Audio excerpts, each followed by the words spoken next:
Donc, ce matin,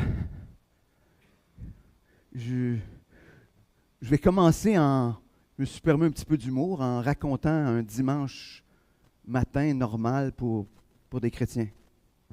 Un normal. Mais pas un dimanche matin, un dimanche normal. Pas juste le matin, mais un dimanche normal. Donc, l'église, c'est à 10h30, donc on se lève à 9h. On prend une bonne douche pour se réveiller parce que, tu sais, en quelque part, ça se peut qu'on soit un peu endormi. Puis là, on arrête au Tim Hortons, on s'achète un petit café parce qu'on n'a pas eu le temps de déjeuner. Fait que là, on fait ça. Là, on arrive à l'église juste à temps, mais on a un bon temps avec les frères, avec les sœurs. Puis après ça, retour à la maison, on dîne, sieste dans l'après-midi. Je sais déjà que certains s'en vont en pyjama le reste de l'après-midi. Je n'aimerais pas personne, mais ils savent les personnes concernées le savent. Mais pas moi. Donc, puis après ça, qu'est-ce qu'on fait le reste? Le soir, on écoute la voix à la télévision, pour être, c'est bon, il y en a qui ne savent pas c'est quoi, c'est bon? C'est bon, vous ne le sachiez pas. Finalement, excusez, j'ai oublié de dire qu'on a pris quand même au moins 5 minutes pour lire notre Bible dans la journée. Ça, c'est un dimanche normal. Mais je sais que ce n'est pas ce qui est votre réalité, je le sais. Mon idée était juste de montrer avec humour un peu nos dimanches normaux. Mais aujourd'hui, on va voir un dimanche normal, ou plutôt un jour de sabbat normal pour Jésus. Et on va voir qu'un sabbat ordinaire, parce que Jésus, c'est des sabbats ordinaires, ça n'a rien à voir avec nos dimanches ordinaires. Ce n'est pas tout à fait la même chose. Parce que pour Jésus, une journée normale ou un sabbat ordinaire, c'est une journée qui va être transformatrice pour tous ceux qui l'entourent. Ça va être extraordinaire pour ceux qui l'entourent. Mais lui, ça demeure quand même un sabbat ordinaire. Dans son rapport d'enquête, Luc nous emmène donc aujourd'hui dans le quotidien de la vie de Jésus. Donc, on va voir ce matin, à partir du verset 31 jusqu'à la fin du chapitre 4. Ce passage, on trouve son parallèle dans Marc 1, 21, 39. Les deux textes sont essentiellement les mêmes, mais Marc fait quelques précisions ou quelques différences qu'on va peut-être reprendre au cours du message ce matin, juste pour, ça vient aider à mettre en lumière ou donner certains détails de plus pour permettre de clarifier ce que Luc nous raconte. Donc, ce matin, je ne sais pas si vous êtes prêts à aller dans le quotidien d'un jour de sabbat ou d'un dimanche. C'est pas le dimanche pour Jésus, le sabbat, c'est le samedi, on s'entend là. C'est juste, je vais faire un petit parallèle avec nous aujourd'hui. Dites pas que j'ai dit que le sabbat, c'est le dimanche. Ou être dans le trouble. Je ne sais pas. Anyway, je ne sais pas si vous savez, mais pour un chrétien aujourd'hui, ce serait sabbat tous les jours. Fait que ça, c'est la réalité.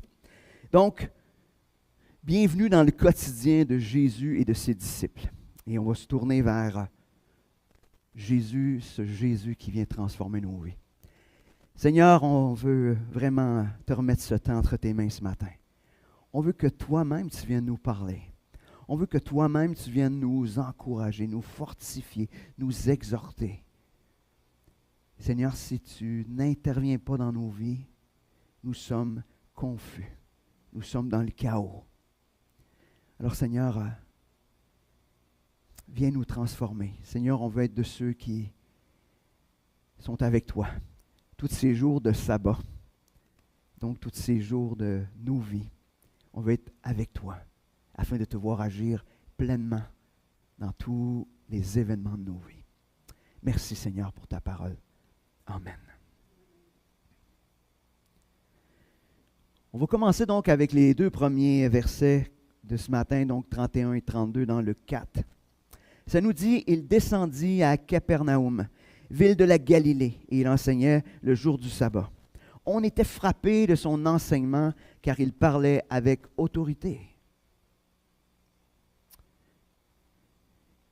Fascinant, juste pour vous rappeler que Jésus a été menacé de mort à Nazareth, et il quitte Nazareth pour retourner à Capernaum.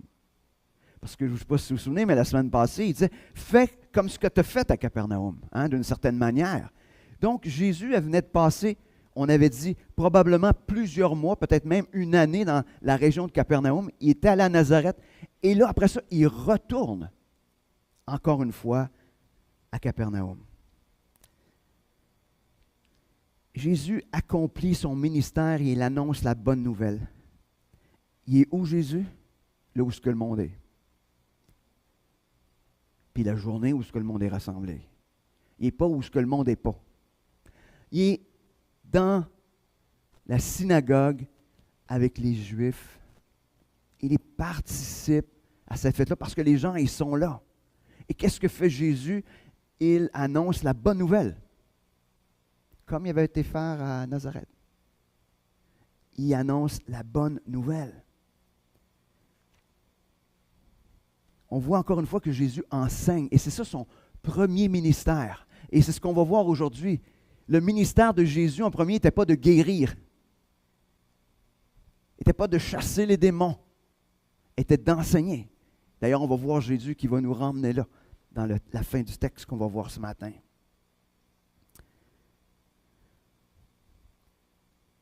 Et son enseignement détonne des autres enseignants et des autres spécialistes de la loi. On voit ça dans Marc 1, 22. Car il parle avec autorité. Il attire l'attention. Les gens sont touchés, transformés par son enseignement. Imaginez, pendant des années, vous allez à l'église, puis le même petit enseignement, c'est cool, c'est bon. Et tout à coup, arrive quelqu'un qui parle avec autorité. Pas comme un homme peut parler avec autorité. Ça n'a rien à voir. Il parle avec autorité parce qu'il est la parole de Dieu lui-même. Donc, il parle avec toute cette autorité-là qui lui vient du fait qu'il est Dieu. Imaginez, il arrive ici à Saint-Liboire, j'irai m'asseoir en arrière. Puis je dirai absolument rien. Parce qu'il parle avec une autorité qui ébahit tous ceux qui l'entendent.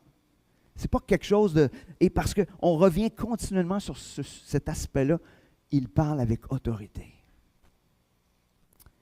Et les gens sont comme touchés, ils se demandent qu'est-ce qui se passe. Ce matin, vous allez voir, je reviens avec, à toutes les fins de quelques versets, je vais revenir avec ce que j'appelle une question d'application d'une certaine manière. Et j'ai goût de vous lancer à partir de ça, c'est est-ce que la parole de Dieu fait autorité dans vos vies? Est-ce que la parole de Dieu, c'est comme, OK, ça c'est l'autorité.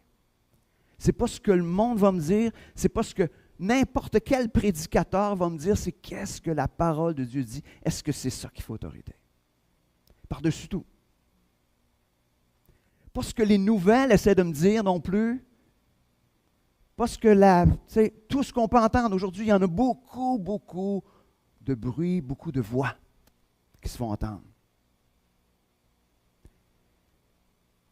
La seule manière que la parole de Dieu fasse autorité, c'est la considérer comme faisant autorité. Ça, c'est la première chose. Puis si on considère qu'elle fait autorité, ça veut dire qu'on a le nez dedans. Il n'y a pas d'autre moyen. Vous pouvez dire que ça fait autorité, mais si vous passez 5 minutes aux semaines dedans, je m'excuse, ça ne fait pas autorité. Parce qu'il y a beaucoup d'autres bruits que vous entendez dans votre vie. Puis ça, là, c'est inévitable. Puis le message de la parole de Dieu est aussi à contre-courant. Des fois, ça nous dérange. Tu sais, je suis en train de lire les nombres. Puis là, je ne suis pas sûr que... Je ne suis pas sûr. Tu sais, je ne suis pas sûr que... Oui, ça fait autorité, mais je ne suis pas sûr. Mais à chaque fois que tu as une espèce d'énumération, ça me dit... Ils ont fait ça comme l'Éternel l'avait demandé. Vous ferez ça parce que je suis l'Éternel. Et qu'est-ce que ça m'enseigne? C'est l'obéissance. L'obéissance à ce que Dieu demande. C'est ce que ça m'enseigne. Fait qu'à chaque fois même si ça m'apparaît juste une énumération, Dieu me rappelle qui il est. Donc, ce matin, est-ce que l'autorité, est-ce que la parole de Dieu fait autorité dans votre vie? Quelle place elle a? On poursuit, on va lire versets 33 à 37. Il se trouva dans la synagogue un homme qui avait un esprit de démon impur et qui s'écria d'une voix forte, « Hé, que nous veux-tu, Jésus de Nazareth? Tu es venu nous perdre. Je sais qui tu es, le Saint de Dieu. » Jésus le menaça en disant, « Tais-toi et sors de cet homme. » Le démon projeta celui-ci au milieu de l'assemblée et sortit de lui sans lui faire aucun mal. Tous furent saisis de stupeur et ils se disaient les uns aux autres, « Quelle est cette parole? » Et il commande avec autorité et puissance aux esprits impurs, et ils sortent. Et sa renommée se répandait dans toute la région. On est en train de voir que Jésus a autorité sur les démons, sur les puissances des ténèbres. C'est ce que ça nous ressort. Encore une fois, les gens sont étonnés. Je veux juste qu'on note quelque chose, hein? Ce miracle-là s'accomplit pendant le jour du sabbat. Ça veut dire qu'à ce moment-là, Jésus n'était pas perçu comme faisant quelque chose de pas correct le jour du sabbat. Du moins pas encore. Ça va se gâter dans l'avenir, on le sait. Hein? Désolé, mais on connaît l'histoire, la suite. Mais à ce moment-là, pour Jésus de faire un miracle, les autorités ne remarquent pas ne remarquent pas ça comme étant quelque chose d'inadéquat. Ce qui est aussi fascinant, cet homme qui est possédé de démons est dans la synagogue. Ça veut dire qu'il est présent au milieu des autres et ça ne paraît pas. Ça ne paraît pas. Parce que s'il avait été un démoniaque, puis que ça aurait été visible, on lui aurait interdit l'accès à la synagogue. Mais il est là. Pendant des années, cet homme peut-être était là. C'est passé inaperçu. Mais Jésus, qui se présente, qui est le Fils de Dieu, qui parle avec autorité, immédiatement, ça crée une réaction. Imaginez, les démons reconnaissent. Hein, ça nous dit que finalement, les démons ont plus de foi que des gens, tu sais, dans le sens qu'ils, d'une certaine manière, parce qu'ils savent qui il est, puis ils réagissent à ça. Donc, le démon réagit immédiatement à la présence de Jésus.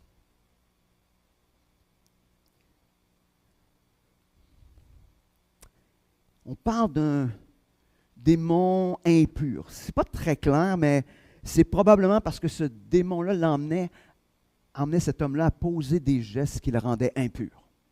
C'est ce qui semble impur physiquement ou moralement.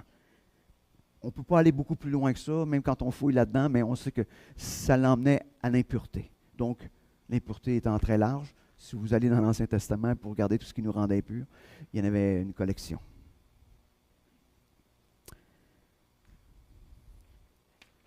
Donc, comme je disais, la présence de Jésus met en lumière tout ce qui est impur. Il y a une réaction immédiate.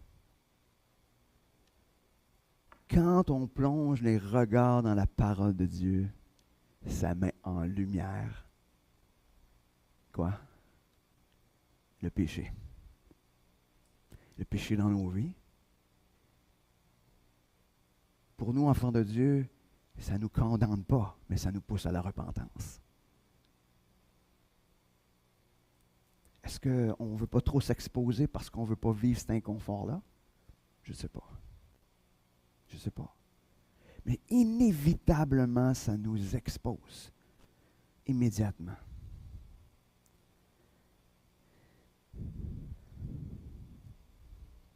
C'est intéressant, le démon, il parle de nous. Ce n'est pas parce qu'il était plusieurs, mais c'est parce qu'il incluait la personne qui était possédée et lui. Donc, nous. Hein, il parle en nous. Pourquoi tu nous déranges? Fascinant, il connaît qui est Jésus. Il connaît aussi sa mission. Parce que lui, il sait que Jésus est là, puis inévitablement, il va être chassé. Inévitablement. Imaginez, il dit, tu es venu pour nous perdre. Je ne sais pas pourquoi il dit ça, il était déjà perdu, là, mais ça ne change rien. Là. Le démon, le sort a été scellé. Là, mais tu es venu pour nous perdre.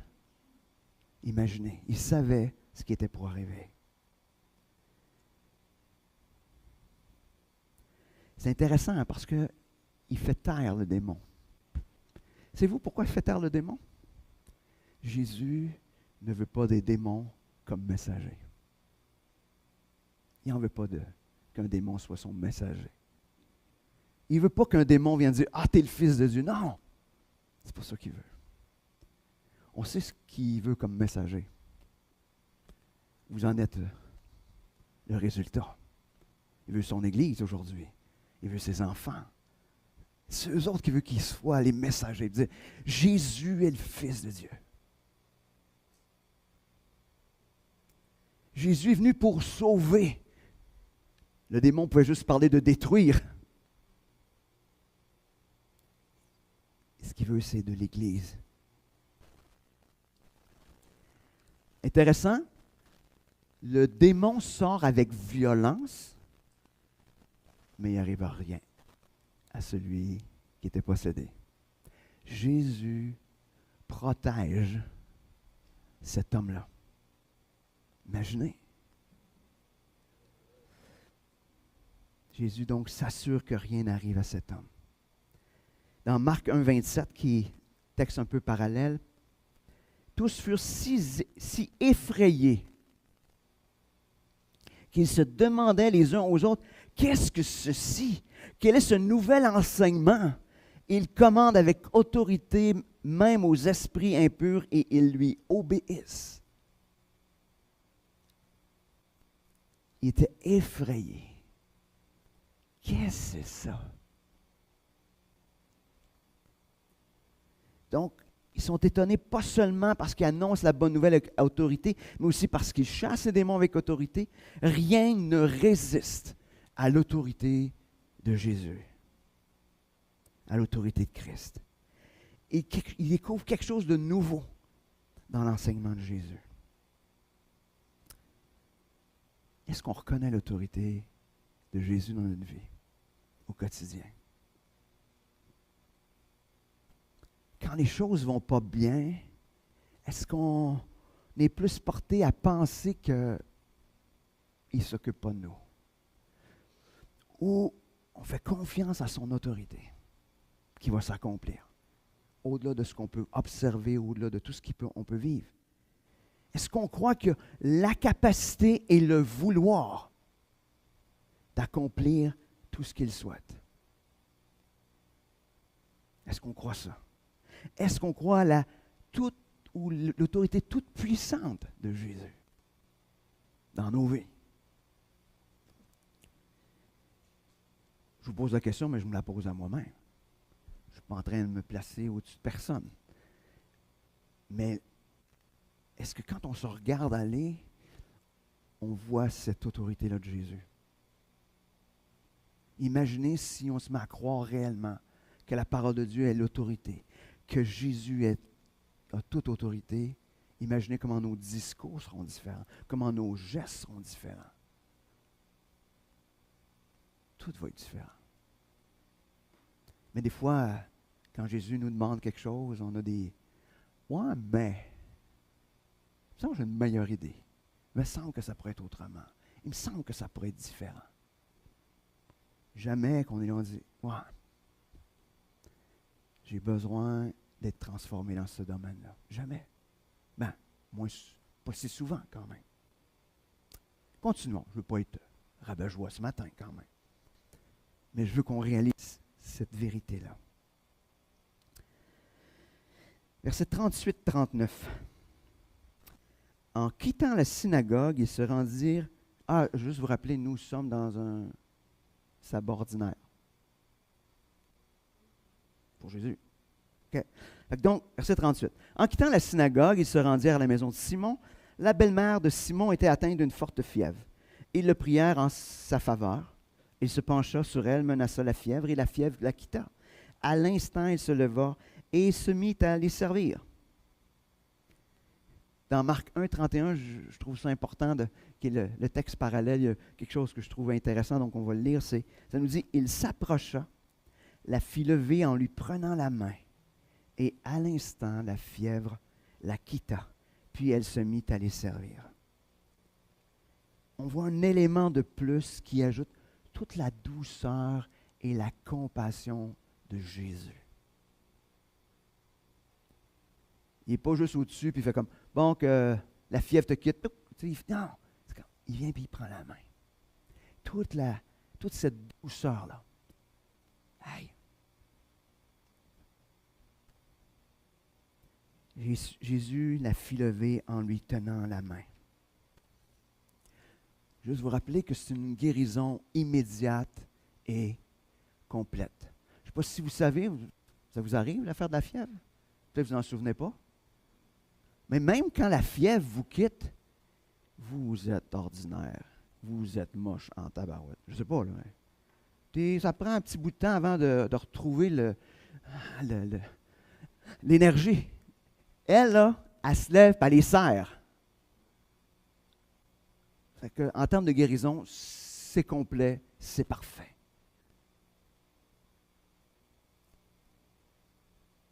J'aime juste rajouter que la guérison de cette femme le conduit au service.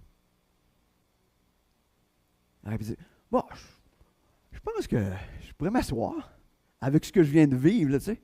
Hein? Anne-Marie sortirait son tricot, non, je ne sais pas. Non, mais, il me semble que je pourrais laisser la job à d'autres. Hein? Toutes les bonnes raisons.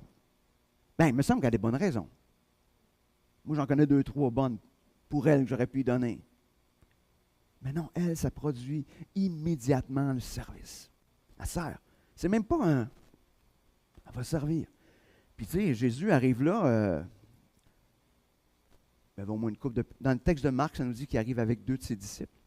Mais il est quand même chez la belle-mère de Pierre. Donc, Pierre devait être là aussi. Plus tout... à l'époque, probablement qu'elle... C'est comme genre, OK, bon, on va faire le lunch pour la gang. Hein? Non, il devait être fait, par exemple, parce que là, on est jour du sabbat, hein? Fait que ça devait être fait la veille. Ah, ben, pas besoin de rien faire, elle avait juste besoin de le servir, probablement.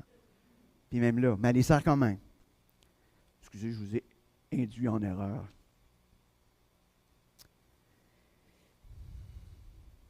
Donc, Jésus, qui est plein de compassion, nous tend aussi la main dans nos souffrances. Il nous tend la main dans nos souffrances. Jésus ne nous abandonne pas dans nos souffrances, dans nos tristesses, dans nos difficultés. Jésus nous tend la main. Puis quand Jésus intervient, quand Dieu intervient dans nos vies, il ne le fait pas à moitié. Il fait parfaitement. Est-ce qu'on a la foi que Dieu peut agir de manière, je veux dire, miraculeusement encore aujourd'hui? On n'aime pas ça, hein, dans l'Église baptiste, le mot miracle. Je ne sais pas, miraculeusement. Mais est-ce qu'on a la foi que Dieu peut agir puissamment pour transformer à la fois, oui, la maladie, mais à la fois quelqu'un qui est totalement éloigné de Dieu, puis qui il le ramène d'une manière incroyable? Est-ce qu'on croit que Dieu peut accomplir ces miracles encore aujourd'hui?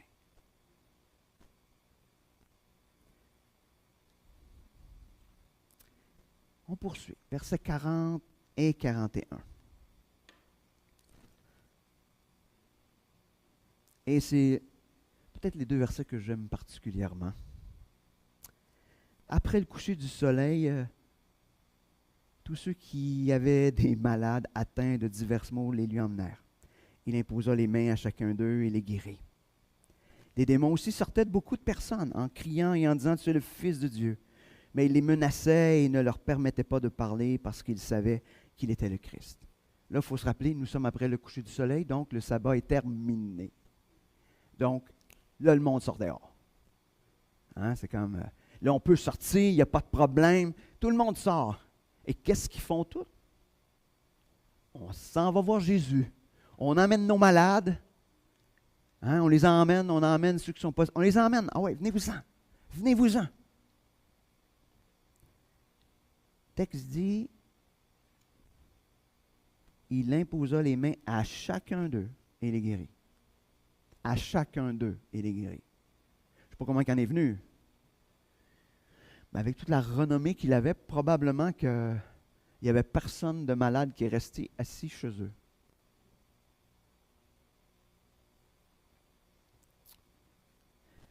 Donc, chaque personne reçoit l'attention de Jésus. Chaque personne reçoit la guérison. On voit aussi que des démons sont aussi présents derrière certaines des maladies. Les démons quittent avec des grands cris. Et encore une fois, les démons connaissent qui est Jésus, le Fils de Dieu. Tu es le Christ. Et encore une fois, il fait taire les démons parce que ce n'est pas par eux qu'il veut être connu. Il veut que ce soit par ses enfants. Est-ce qu'on est de ces témoins-là?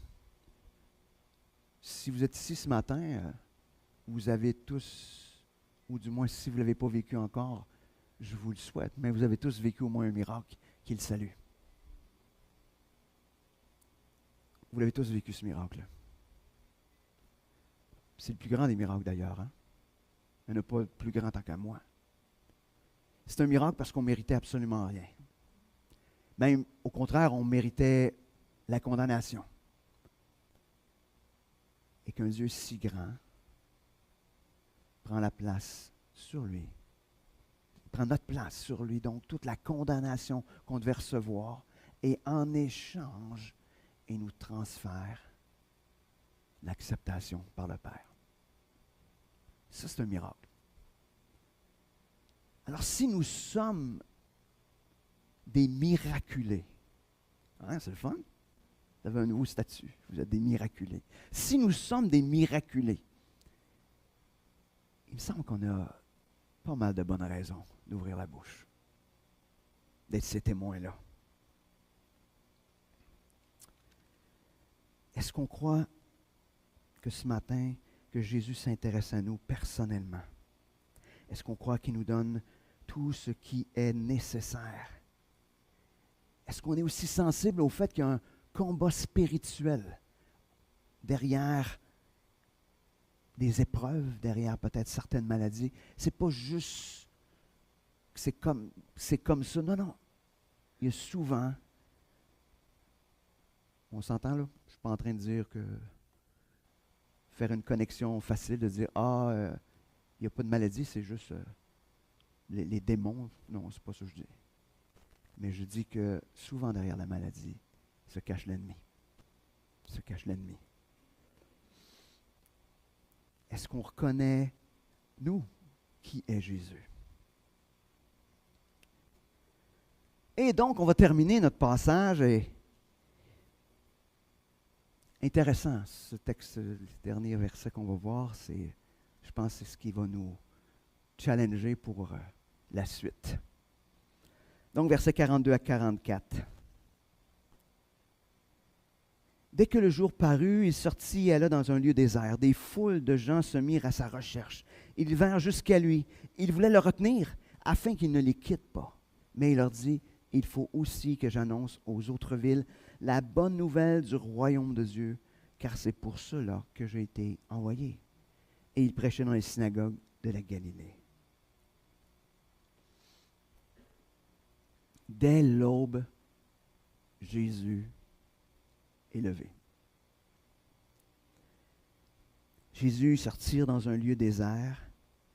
Dans Luc, ce n'est pas mentionné qu'il s'était retiré pour prier, mais dans Marc 1,35, on dit « Vers le matin, alors qu'il faisait encore très sombre, il se leva et sortit pour aller dans un endroit désert où il pria. » Donc, Jésus s'est levé le matin dès l'aube pour aller prier. Puis Marc dit, il faisait encore très sombre. Ça veut dire qu'il y avait l'aube pas encore tout à fait là. On était plus qu'une demi-heure avant le lever du soleil, je pense. Mais Jésus se retire dans un lieu désert. Pourquoi? Pour être en communion avec son Père.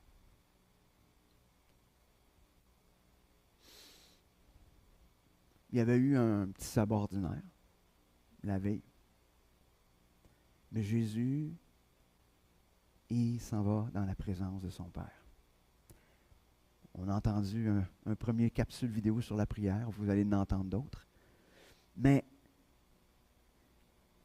imaginez Jésus qui a besoin d'être en intimité avec son Père. Jésus pense que nous autres, on en a besoin encore plus. On en a besoin plus. Est-ce qu'on le réalise qu'on a de besoin? Combien de fois, je ne sais pas, mais moi ça m'arrive, hein, tu te lèves, tu dis, c'est pas le temps. Go! Pff, on est parti. Ça se peut que la journée se passe super bien. Là. Moi, je ne suis pas genre, comment on appelle ça? Donc, hein? Non. Non, il y a un terme pour ça, là. C'est pas ça. Mais tu sais, je ne pense pas que parce que tu n'as pas prié et que tu n'as pas lu ta Bible, ta journée, ça va être une journée de chenoute. Oui, c'est mieux de dire ça. Le mot que j'avais, c'était pas beau. Ça ne veut pas dire ça. Moi, je ne crois pas ça. Là. Tu sais, je ne crois pas ça. Mais je crois une chose, par exemple, que si on ne prend pas le temps d'être avec Dieu, il y a un paquet d'affaires qu'on ne verra pas passer. On ne verra pas sa main comme on l'aurait vu. Il y a des choses qu'on ne verra pas. Et c'est clair. Jésus nous enseigne à prendre ses temps à l'écart.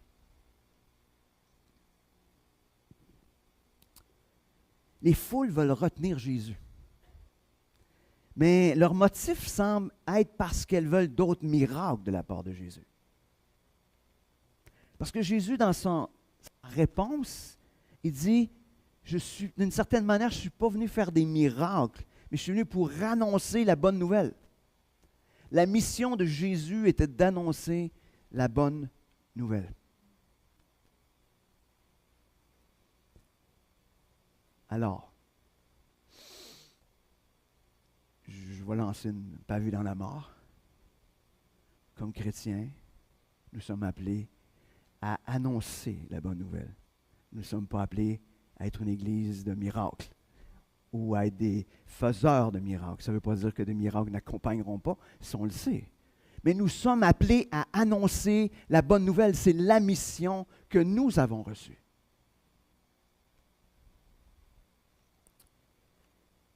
Donc, Jésus poursuit sa route. Il va annoncer ailleurs la bonne nouvelle. Il va annoncer ailleurs. Est-ce que, donc, nous prenons le temps de nous arrêter dans tout le tumulte de la vie pour se mettre à l'écoute du Père? Est-ce qu'on cherche sa main, ce qu'il va nous donner, ou on cherche sa face, l'intimité qu'on peut avoir avec lui? Est-ce qu'on se laisse arrêter par des choses secondaires au lieu d'être en train d'accomplir la mission que Dieu nous donne? Ah, il y en a des affaires.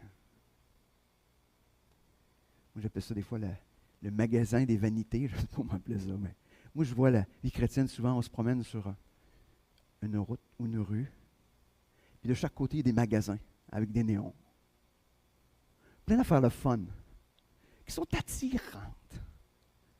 Puis, tous ces endroits cherchent à nous arrêter un temps pour nous vendre quelque chose, nous vendre le bonheur, nous vendre n'importe quoi.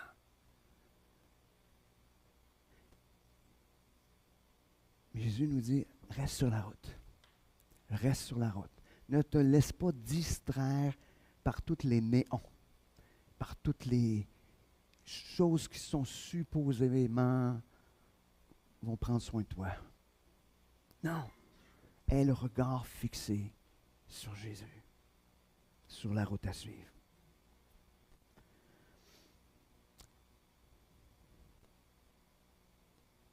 Qu'est-ce que Dieu t'appelle à poursuivre ce matin?